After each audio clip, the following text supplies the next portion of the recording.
Howdy, howdy, howdy. Chess College is our last week of the course. Hope you're getting your papers in. I gave an extension on that last um, research paper because some of you were confused. So now it's due the last day of school, Friday. Get it in there or forever hold your peace. The class closes this Friday. It's over. No late assignments and due will be accepted. Starting on Monday, I start grading things. It's going to take me at least a week to grade everything and get your final grades in. So please have some patience. Anyway, I am, um, before I go into today's cinema deep dive, I just wanted to thank you for sticking with me for the course. We've gone through a lot. We've gone from early science movies to horror movies to westerns to musicals to art films of the 60s, meaningful films of the 50s and 40s, and the Hays Code and Depression era films, monster films from Frankenstein to the comedies of Evil Dead, right up to the current times. Um, the Marvel Comics, there's not much to say about it besides that it's here. There's been 32 Marvel comic movies made. Is that enough? Do you need more? This last one, Mrs. Marvel, um, didn't make as much money as they were hoping for. These movies cost a lot of money, $200-300 million, and in order to make any profit back, they got to make almost three times that money. It's a lot of money to make back, and so it's a gamble, and it was more of a sure thing than it is now. What's the next thing that's going to be popular? I mean, this last year, the two most popular movies, drum roll, Barbie made $1 billion. Who would have thought? And Oppenheimer, the story of Robert Oppenheimer, the inventor of the atom bomb. Huge blockbuster movies. There's two diverse movies. No superheroes there, just humans and a doll. Barbie's not human, sorry, but she starts getting human and she doesn't like it, I don't think, at the end. But she has to accept it because she knows being a doll in a perfect pink world is not reality. And Barbie wants reality. I think we all do. We like to think we want to live in Barbie's dream house with her convertible, but at the end of the day, it's a pretty empty life.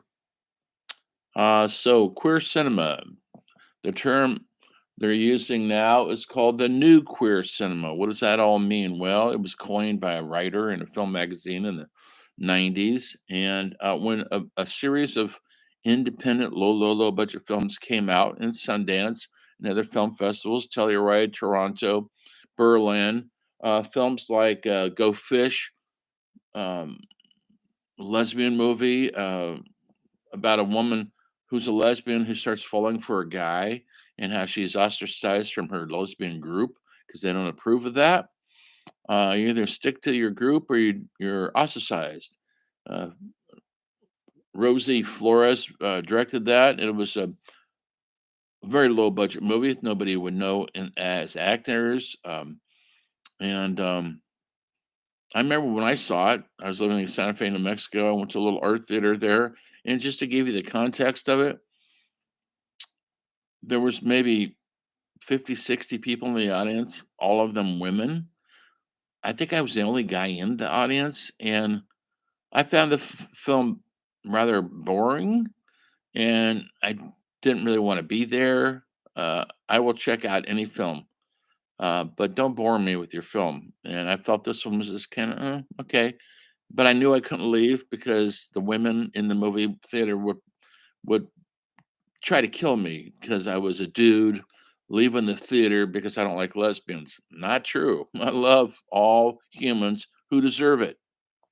If they don't deserve it, I don't have patience for them. Anyway, so that was a little awkward moment for me, but I'm glad I stuck it out because now I could talk about it in a reasonable fashion. Some good things came out of that movement. It opened the door to other um, cinema. At the time, Todd Haynes had directed a very tough film called Poison, gay film, male gay homosexuality this time. The guy goes to prison and based on a play, a very tough play. Um, it's not pretty, folks. It's a lot of tough sex. I mean, rough sex. It's not erotic. It's kind of terrifying. And that came out. And that was got him on the map. Now Todd Haynes has built a great career as a filmmaker. He's done all sorts of films, not just gay films, but he started this way. He lives, as far as I know, he lives in Portland. At least he was there. I know that's where he's from, I think, along with Gus Van Sant, who also is a Portland person. And he started um, making overtly gay films when he first began. And his most famous films, he's still making films. Um, his most famous film at one time was called My Own Private Idaho with a very young Keanu Reeves and River Phoenix, who is Joaquin Phoenix's older brother. River was a early sensitive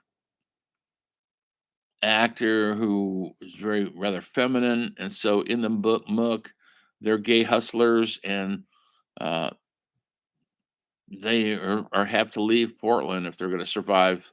And the River Phoenix character has narcolepsy, keeps falling asleep in the most unopportune moments, like when they're hitchhiking on the highway. And it doesn't end well. It's sad, and it's a really wonderful, sensitive portrayment of gay hustlers, what they have to go through. You know what I mean by hustling, right? For money, sex for money. Um, that put River Phoenix on the map and showed that Keanu Reeves could do something besides John Wick. That that was a later thing, of course. It's made him a lot of money. Anyway, the other some other films of the '90s that would start this whole new queer cinema. I mentioned earlier, Greg Araki's "Living in Oblivion." Two hipster hustlers.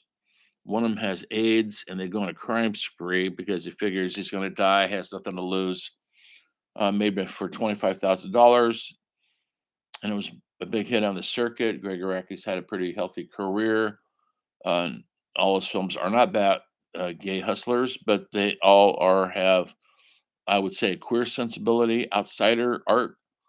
The people in his movies are all outsiders, and whatever that entails, sexually or creatively, or what the normal society expects of you, he doesn't want to give that, and I don't blame him.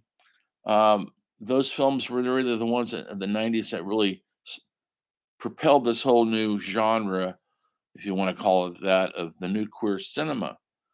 Earlier than that, a Broadway play was made into a movie, The Kiss of the Spider Woman, with John uh, Hurt, William Hurt, I should say, not John. There's John and William Hurt, who actually won an Academy Award for it. He's in prison in Central America or Mexico, I can't remember which, and he's very feminine and gay, and he's thrown in jail with a political prisoner played about Raul Julia, and who doesn't like gays and homosexuals, but towards the end of the movie, they become lovers, folks.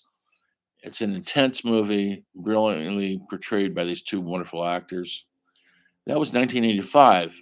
In Germany, Werner uh, Rainer Fassberger was making his inroads to films. He made many films.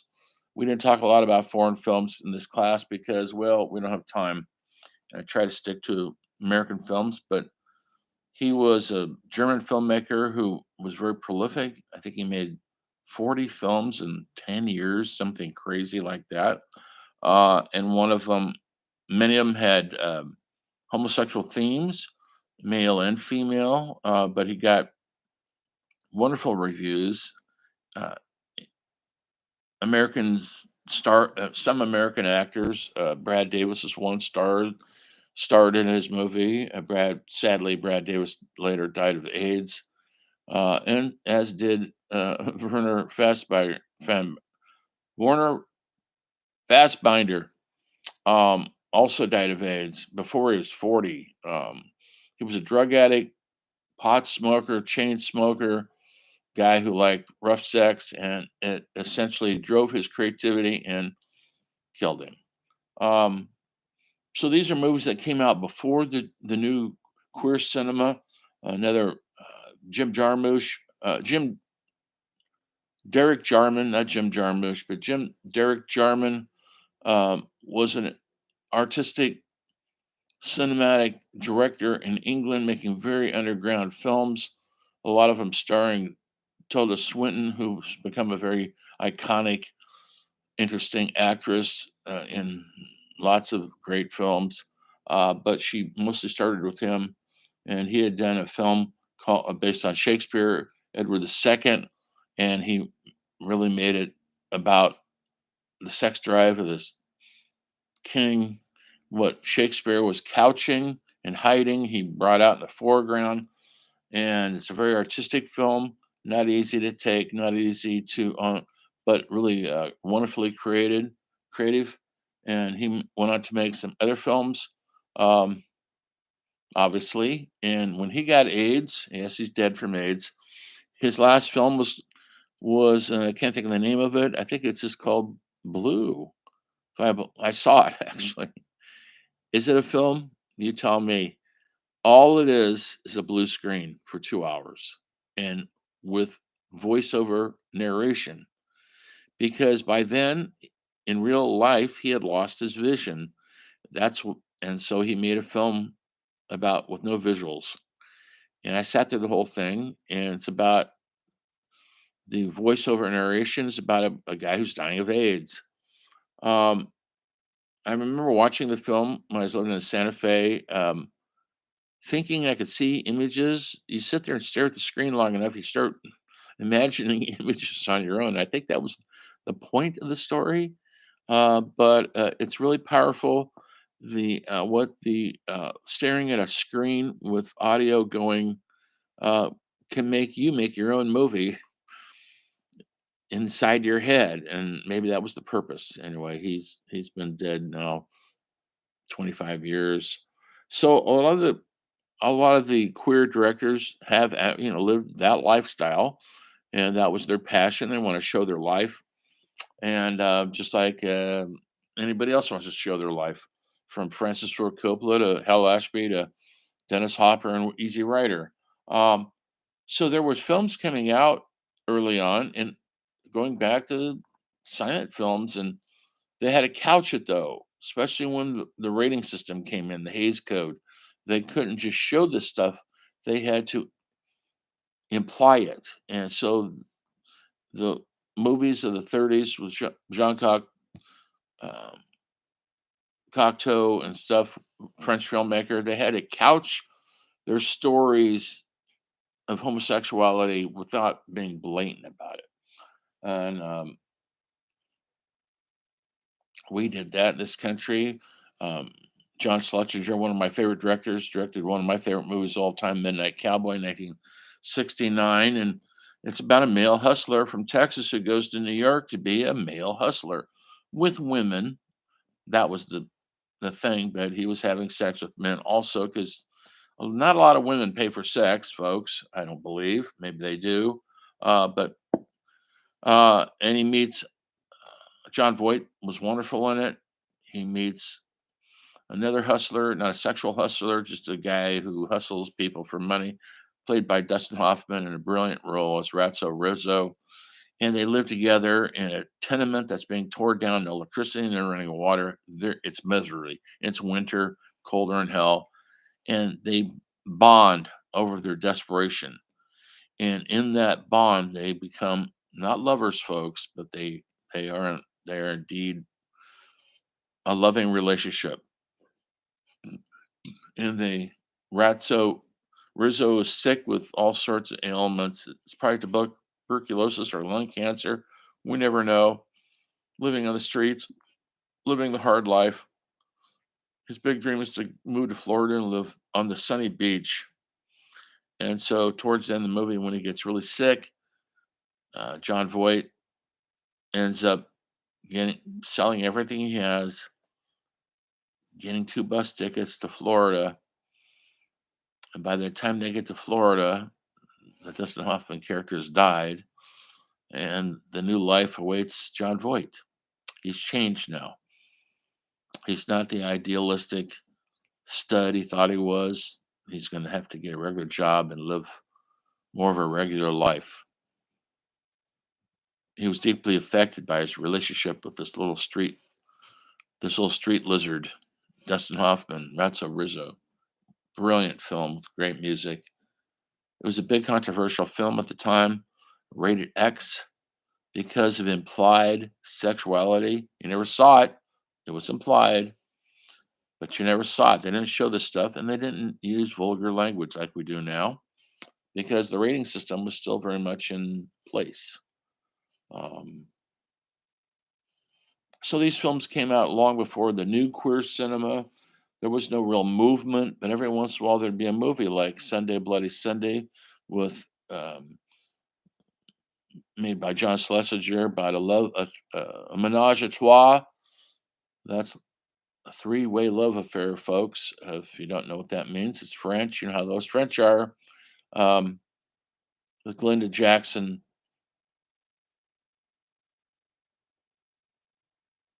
Oh, I'm forgetting the one actor's name who was so wonderful in it. Sorry. He actually won the Academy Award for later on for I'll come up with it in a second. Great British actor who died way too young. Um, he's her husband, and then he takes on a young male lover, and then they all three get together towards it. People are complicated, folks. Who we love, how we love, when we love, it's our own business as long as we don't hurt anybody. And that movie really showed that. Um, how they had to hide it, be ashamed of it. They couldn't talk to anybody about it. Now you could probably talk to tons of people about it. It's all on the internet. Social media has opened up the gates to um, queer activity is now accepted. The word is accepted again. It was always offensive before, and now they've embraced it. It just doesn't mean queer in a sexual way. It means queer in an artistic way, a lifestyle way, far from the normal way that we think of things. Um, the straight, narrow picket fence type of life. You buy a house, you get married at 22, you have 3 kids, that type of thing. It's opposite of that. A lot of musicians, a lot of filmmakers, a lot of artists go this other way. Um, and now they're embracing the word queer again. You either embrace this stuff or you're hidden in the closet. Nobody wants to hide in the closet. So there we have covered all those. Let me see what this is over here. Oh yeah, in the '80s there was a movie by William Friedkin who just died this year. I think he was 89. Wonderful filmmaker who did The French Connection and The Exorcist. He did a film called Cruising um, in about '84 with Al Pacino starring as a cop, and he's investigating these murders in the gay districts of New York City, where in the bondage bars, the rougher bars, the leather bars, they used to call them. And Al Pacino goes undercover to catch this killer. And in the meantime, he's swept up into the lifestyle and he kind of digs it. So he's shocked that he digs it so much and ashamed. Why do I why dig the bondage leather lifestyle? Well, for a few minutes, maybe because he was free. Anyway, does he find the killer? Yes, but there's a consequence to it. So these films came out early, um, not just in America, um, in China, Long Way. If I'm hopefully I'm probably mispronouncing his name. I had done some really wonderful films. One of them was Happy Together, about two gay hustlers in China who escaped the rigorous communist government. They moved to South America, of all places. Now they're two Chinese gay hustlers living in China, trying to exist and try to survive the day without being killed or put in jail for deviancy. It's really insightful, wonderful movie. Um, that was done in the 90s too. What else? I want to hit them all here if I can. Oh, and then we end up with this year. Things are way different now. Look at HBO. Look at different Prime. Now, gay themed TV series. It's not in the closet anymore. Um, the Academy movie that made it one of the Academy Award this year. Everywhere, everything, all at once has a lot of queer elements to it, and now we accept it as an audience, and we're not abhorred by it. We're not ashamed to be viewing it because we all know deep down inside there could be elements of queer in all of us. And with that happy statement, stick to get your papers in, do a great job. I got one more lecture in me to close off the chapter of our lives together. I'll see you in a couple days. Keep the faith and remember everything is cinema. Everything.